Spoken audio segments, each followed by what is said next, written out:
Welcome to the Space for Grace podcast, a place where you can come as you are, hear genuine conversations about women's holistic health, and leave educated, inspired, and encouraged about your health and fitness journey. Get ready to find freedom to flourish in your physical, mental, and spiritual health. I'm your host, MK, and I'm so glad you're here. Welcome to the Space for Grace. Hey guys, welcome back to the Space for Grace podcast. Today I'm so excited to have guest speaker Linda Landrum. Linda is a holistic success and mindset coach and specializes in guiding her clients towards unwavering business alignment and personal clarity. With a specific blend of mindset work, inner exploration, and self-submission, she empowers and inspires her clients to uphold all that supports a holistic success discovered for them. Her clients achieve lasting shifts from growing and past entrepreneurial blocks that have been keeping them still, silent, and small. When working with Linda, her clients come to understand that it's not about more, but rather different. To have space, you have to create the space, not by overloading, but rather by eliminating. It's time to adjust the blinders, stay in your lane, and become not like her, but exactly like you in creating a life you're obsessed with and a business you can't wait to share with the world. Linda, welcome to the podcast. Thank you so much for the introduction. You're too sweet. Um, it was quite the mouthful. When We got through it. the biggest thing is just like in the title, holistic success and mindset. I want to talk a little bit about like the word holistic. A lot of times you see the word holistic around like nutrition and like health and that kind of stuff. So like where does holistic meet success and mindset? And so I added that in the beginning because when I work with women and other entrepreneurs, I want their success in their life and their business to come from a holistic wholeness, meaning that they are doing everything in life and in business that is aligned with who they are as a person and their values, their non-negotiables, setting those boundaries, keeping promises to yourself. A lot of times in entrepreneurship, especially those who are earlier in their career, anywhere in the first couple years to 5 years and looking to maybe pivot or transition to something else. And with the way the world is in social media, a lot of times we have this like plan, but then we hop onto social media and we see this person's doing this and that person's doing this, and I should be doing this. So like trying to mitigate some of those shoulds and should nots. And so going back to the holistic aspect of the holistic success and mindset is really doing something, like I said, that's really aligned with who you are as a person and understanding that even though you may be a single mom or you may be a stay-at-home mom who's trying to build a business, or you've transitioned from a corporate world into entrepreneurship, no matter where you are, even though you may have some similarities with other entrepreneurs or coaches or people in your industry, that there are still a lot of differences as well in your lifestyle, who you are as a person, your skills, and all of the good stuff. And so when we're building success in our life and our business, I want to make sure that those who I work with, clients, female entrepreneurs, are doing so based on who they are in their lifestyle, not because social media is saying you should do this or you should do that, or this is how you should be as an entrepreneur. So within Yes. that is why I put holistic in front of my holistic success and mindset coach self-proclaimed title. I love that. That's so relatable. I'm in my second year of my business, and it is hard when you are maybe networking, meeting other people doing similar things as you. It's so hard not to compare what you're doing or where you're at with your business to that other person and feel that pressure of like, oh, well, I should be doing more of that thing or posting that type of reel or whatever it is. So I love that your focus is on helping people figure out what they're specifically like passionate about, what their niche is. Can you speak a little bit more on like where niche maybe plays a part in this? Because I know that's like a buzzword right now. Yes, yes. I feel like it has been a buzzword. It's gonna be a buzzword, and it's gonna continue. There are a lot of, I feel like, people who are on opposite ends when it comes to like niching or not niching. My biggest thing when it comes to niching and working with clients who are multi-passionate about different things, we talk about what you're passionate about and then what really is aligned with your purpose when it comes to business and entrepreneurship.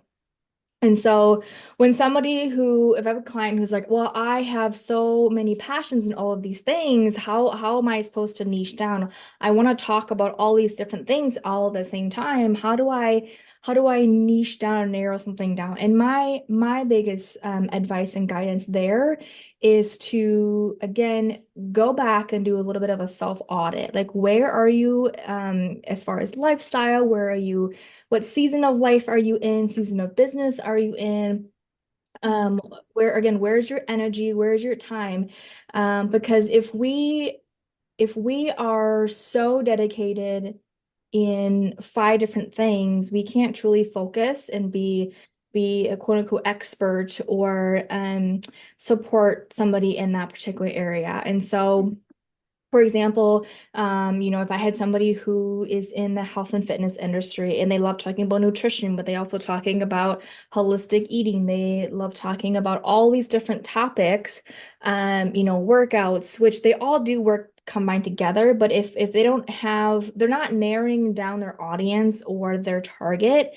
Mhm. You're talking to everybody. I know that's not anything new, right? You're talking to everybody. And so, um, it's going to be very easy for somebody to be like, oh, why would I work with, Amy when I can just work with Jessica or I could just work with Tiffany, Mhm. versus working with Madison because she specifies on nutrition, holistic health. She specializes on women who have PCOS, right? Mhm. Hormones, all of those things. Somebody who's struggling with hormones are going to come and work with Madison versus somebody who's just teaching workout stuff and nutrition stuff, right? And so um, niching down is really important if you are just starting off and not exactly sure yet. Now, once you build your business, you build your brand, you build that brand voice, that credibility or recognition, then I think you can start to like add some things in.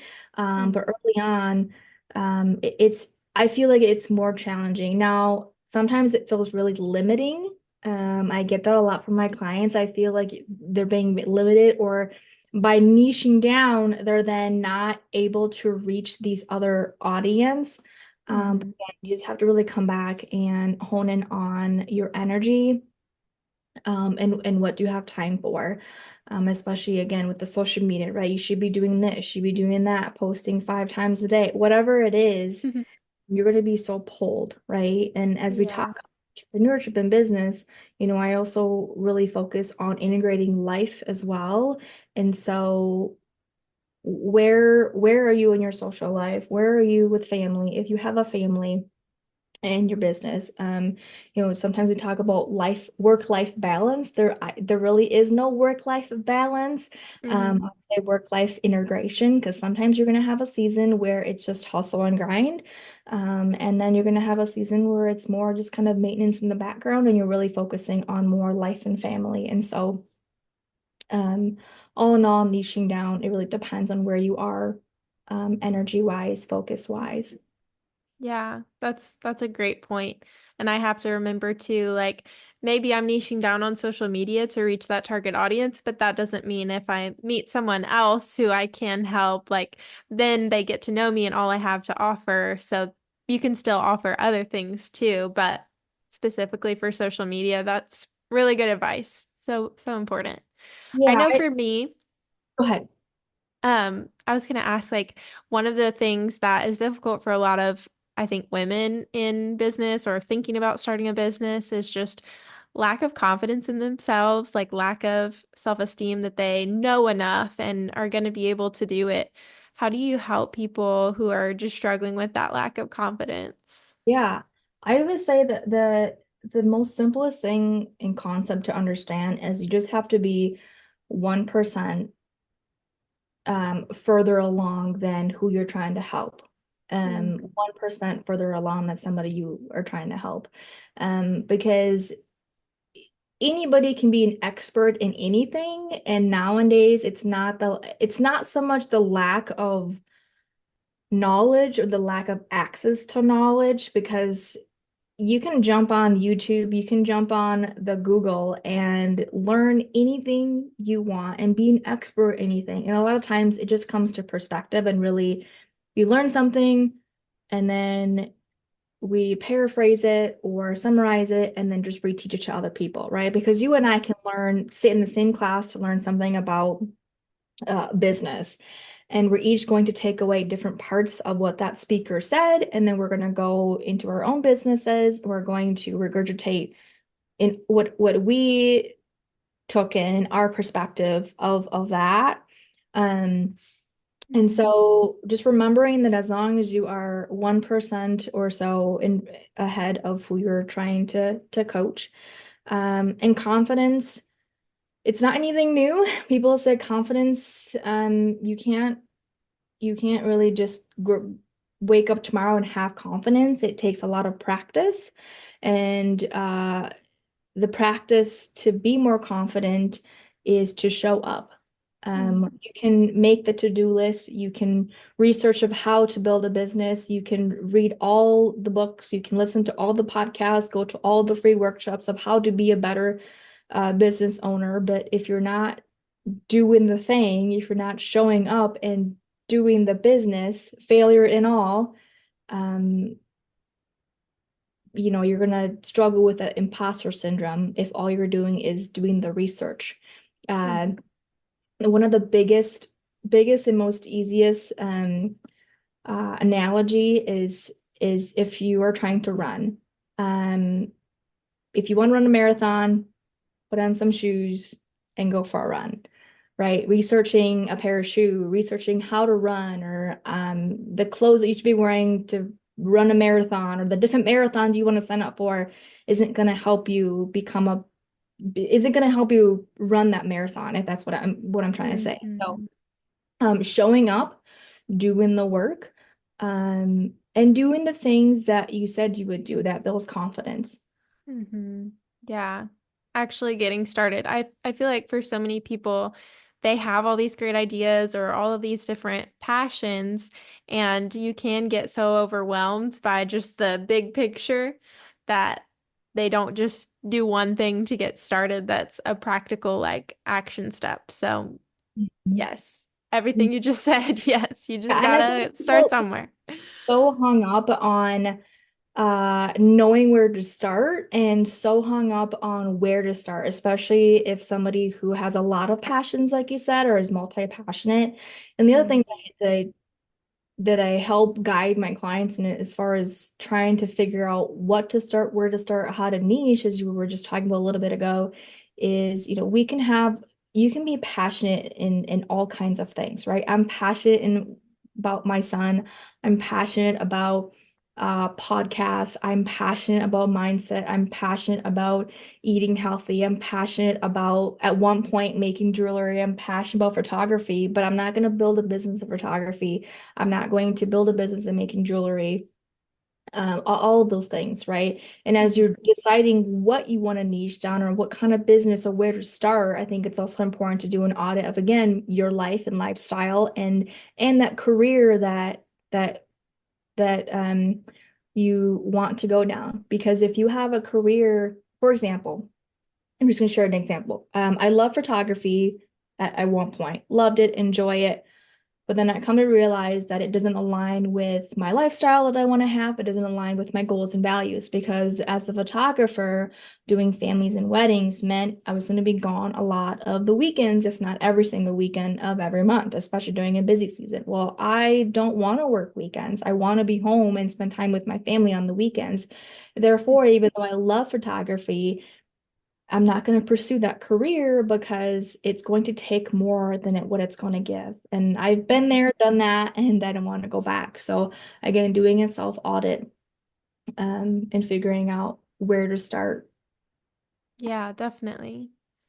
How does someone, maybe they don't know what they're passionate about. Maybe they're stuck in a career that they're not sure why it feels icky or boring or unfulfilling. How would they go about doing that self-audit to kind of figure out what they are passionate about, what their values are, what might feel more in alignment? Do you have tips for that? Yeah.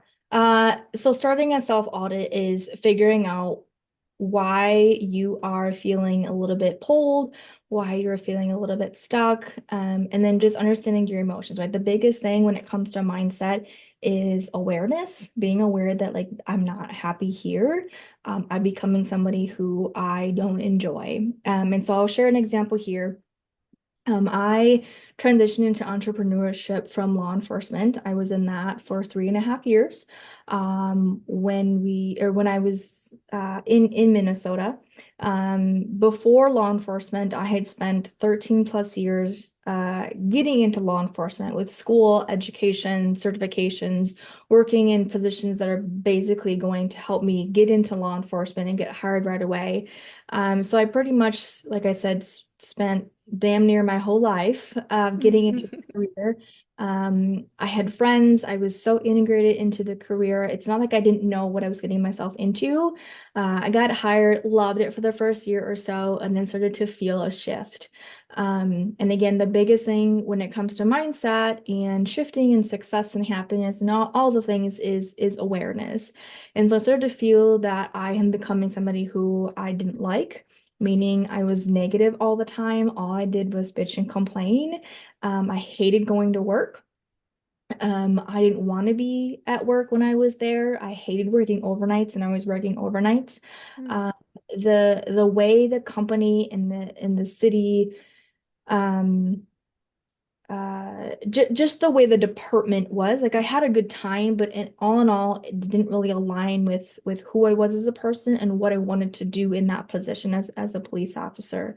And so when I started to really think deeper, okay, why am I feeling these feelings? Why do I hate being at work? Well, I hated being at work because I worked overnights, not because overnight sucks, but because I wanted to be home and be in bed with my husband. Um, I hated going to work because I was at work during the weekends. Well, I don't like working weekends because weekends is when the rest of my friends and family had off, you know. mhm, Um, I wanted to spend time with him. And so I realized that what I valued the most was freedom with my loved ones. Not that we don't all do that, or that we don't all love that, but that was more important to me than these accolades and these mhm, accomplishments and work, because I can go do anything I ever want to do and still fulfill that purpose. And that deeper core purpose is to help women. I mean, that's a story of its own, for another day. mm, Again, understanding and being aware, why am I feeling this way? Okay, I hate feeling this way. And the reason I'm feeling this way is because I want to be home. I want to be at my family's games. I want to be at cookouts. I want to be at weddings. Um, mhm. yeah. Does that answer Yeah, your question a definitely. little bit? Yeah, definitely. I love that. Just being aware of your emotions and not being afraid to maybe admit them. Because like you, tons of people have spent money on education and years of their life building a career or getting into the corporate world. And then it can be really terrifying to take a step back and consider doing something different, even though they may be feeling unfulfilled. Um, so I love that. Just having the confidence to be honest with yourself and realize like this isn't aligning anymore and it's not worth it because it's not aligning with my values. That's really good. I wanted to ask too how mindset can affect other areas besides our career, because I know holistic, like it's all connected, it's all integrated. So if we're unhappy at work, that's probably going to spill over into our family life, our home life, our friendships, our finances, even. So, what are just some tips for someone who's maybe struggling with their mindset and like a negative mindset and it may be affecting all these different areas of life. Yeah, so somebody who's struggling with mindset as it relates to work is that what you're asking? Yeah. Yeah, so as it relates to work and entrepreneurship, building a business, whether again, entrepreneurship or in the corporate world, is again going back to self-awareness and self-submission. So submitting into and allowing yourself, giving yourself permission to say this is not what I want anymore. Giving yourself Yeah. permission to let go to change your mind. The biggest thing after awareness is for you to change your mind and say, this isn't for me anymore. I'm going to shift and pivot. Mhm. Depending on the career that you're in, sometimes there's a lot of ego that is behind it. And Mhm. people wonder why you're shifting from this amazing career or your dream career into something else. And so if they're really struggling with the negative mindset, again, we are all allowed to be upset and bitch and complain and all those things, but what are you going to do about it, right? Let's try to look at again what those values are, what your deeper core purpose is, and why you got into that career field in the first place. Mhm. And once you figure that out, then you can start looking at other potential career paths, or entrepreneurship if that is what you're looking for, to see if those are or can align with what your goals and values are. Um, Continue on as far as struggling with mindset. It pay attention to how you are behaving in your attitude as you're going home and interacting with friends and family. And if you're starting to notice that you're taking work home with you, trying to find a transition period. That's probably one of the biggest Mhm. advice. I know sometimes it's hard for those working from home, but if you notice that you are less patient, if you're more quick to snap, more quick to be irritated, finding a transition period from work to home, whether that is a 10-minute walk or listening to a podcast, sitting in silence, going to the gym, just to break that up, and to also Mhm. then set those really, really clear boundaries, and set some non-negotiable that after work, I'm not going to bring anything home. And then to also communicate that too with your loved ones. Um, if you go home and you're like, I had a really tough day, communicate, hey, I had a tough day. I don't want to talk about it. And that is that. Mhm. So having those really strong boundaries, having that transition period is really, really important if you're noticing that you were having a really negative mindset about work, and feeling a little bit lost and disconnected. Yeah, that's so good. Me and my husband have tried to implement that throughout our different careers, just communicating with each other, like if we did have a bad day, so that the other person is aware. And he would try to like sit in his car for a minute after work and just like decompress before coming inside so that he's not bringing work home. And it is weird for me now, like you said, working from home and then you're already at home after work. That can definitely be challenging. So I like those tips of maybe going on a walk, like go to a different spot, listen to music, a podcast, whatever, to get your brain out of work mode. That is very important. We can neglect that, but definitely helpful. Yeah, I think movement for me, in my opinion, movement is the best thing for me when I'm trying to transition, Yeah. from a negative thought or negative day to, Mhm. I need to just chill, not bring this home. Yeah. So good.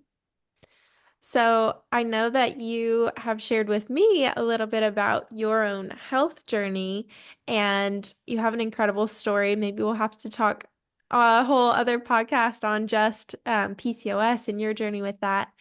What are some tips for someone who maybe is struggling with a chronic illness, a diagnosis, and trying to still go to work and provide and have healthy social life or whatever, just from your own personal experience, how can someone navigate that, like prioritizing their physical health, even while they're maybe working on other areas of their life, like their career? Yeah. The I was thinking about this the other day. The biggest thing that I had to overcome when I was diagnosed with PCOS and told that I was pre-diabetic Mm-hmm. is that not everything is going to make sense. I remember being so sad, heartbroken, and so angry, especially when I was told that I was pre-diabetic. Because all the way up until that point, so that was August of 2021. No, 2022. Either way, Mm-hmm. um, I had always been super healthy, in my opinion. I worked out all the time. I was probably in the gym 4 to 5 days a week, worked out for 30 to 60 minutes, depending on the day. I ate healthy, drank a lot of water. And when I say healthy, I said not a lot of processed food, lots of home cooked meals, lots of color on my plate, as you say. Um, took care of myself, had vitamins, all of the things, right? I thought I was doing really well. Mm-hmm. Because going into law enforcement, being 5 foot nothing and a female, I wanted to make sure that I was as healthy as I can be, both mentally, physically, psychologically, right? When I came home, I needed to be fit and healthy. Um, if I was on a call and had to fight for my life, I want to know that at the end of the day, I did everything that I could do in my power to make sure that I come home safe. And so health and fitness was a huge thing for me. And so getting told that I was pre-diabetic, I'm not a sugar person. I don't eat a lot of sugar. Um, was heartbreaking and like it didn't make sense. And it was so frustrating because how could this be? How could Yeah. this and then being told that I also have PCOS, again, how could this be? This doesn't make any sense. I've always been so healthy, right? So at one point it was like, well, then right, excuse my language, but to hell with health, right? Because I was Mm-hmm. always so healthy. So that was the biggest thing that I had to overcome is that not everything is going to make sense, but it's going to be okay. And start to educate yourself, Yeah. be a self advocate. Uh, Mm-hmm. I know sometimes and this is not a ding on the medical professions or doctors or anything like that, but sometimes they have their processes and their boards of directions they have to follow. And so if you feel like something isn't right, something probably isn't right. One of the Yeah. biggest frustrating things for me, and I'm sure a lot of your audience and clients have also experienced when it comes to chronic health, is that they were told everything looks normal, everything Mm-hmm. is fine, but inside of you that it's not normal. Um, Right. I am not, there's something going on, right? The paperwork and the graphs is normal. So be a self-advocate, educate yourself, and then not everything is going to make sense and it's going to be okay. Yeah. Um, yeah. Yeah. So good. It can be so confusing when you're first diagnosed, especially if I was kind of in a similar boat, like was working out, was trying to eat healthy as well, and then to have that diagnosis come out of nowhere. I mean, I knew that something was wrong. I was having symptoms and stuff. And I didn't know what PCOS was when I was diagnosed. And so I was like, okay, it's probably not that big a deal. But then like maybe a few months into it and realizing, oh, this is hard, was when it kind of hit me. So you do have to work through those thoughts of like, this is not fair. Why me? And the fears, like if you do want to get pregnant, like will I be able to get pregnant and all of that. But it's so encouraging to hear story after story like yours where you were able to work through it. You do know how to manage it now. You were able to get pregnant. Um, those stories are so encouraging. So I love what you said about like self-advocate, educate yourself. I mean, that's why I do what I do now. So to help other people get educated and know how to manage their symptoms too. So I'd thanks say for educate sharing. in a way that's productive. Yeah. Meaning that you find community, you find people who are experiencing the same thing and are diagnosed with the same thing or who are going through the same thing, but Hmm. but supporting each other in growth and not sitting and complaining about how Yeah. sucky it is, if that makes sense. So educating yourself, being productive, because we can all feel. like we've got something, go down the Google rabbit hole and then feel like and then basically be told that we're dying, right? Yeah. So educate yourself in a productive way. How do we improve? Because we can, again, I can have a bump that forms and then go down the rabbit hole and I'm like, oh my God, I have cancer, I'm gonna die. So education in a productive and supportive way. I Yeah. think help eliminate a lot of the fears and a lot of the negativity. Hmm. Almost. Yeah. And just like you said, starting with the basics and just do one thing at a time. Mhm. Like rather than getting overwhelmed, like we were talking about with the business, we can get stuck and not start our business because we're just researching, researching, researching. You could do the same thing with a health diagnosis where you just research, but you don't actually make any lifestyle changes. So just one thing at a time and it will make a difference. Yeah. Is Decision, there, yeah, decision fatigue and analysis paralysis is we all do. mm, So sometimes the less information you have as far as like research and stuff like that can be the best because then you have so much information you can't make a decision. So yeah, somewhere and start. yeah. Well, Linda, are there any other big struggles that you often see as you're working with women that you want to address that we haven't touched on? Um, we talked a little bit about confidence. We talked maybe a little bit here and then about imposter syndrome, but all of that when it comes to business and entrepreneurship and struggle, um, as relates to mindset, the biggest thing that I think that sometimes we fail to do in trying to build some of those skills is showing up Mm. and doing the thing.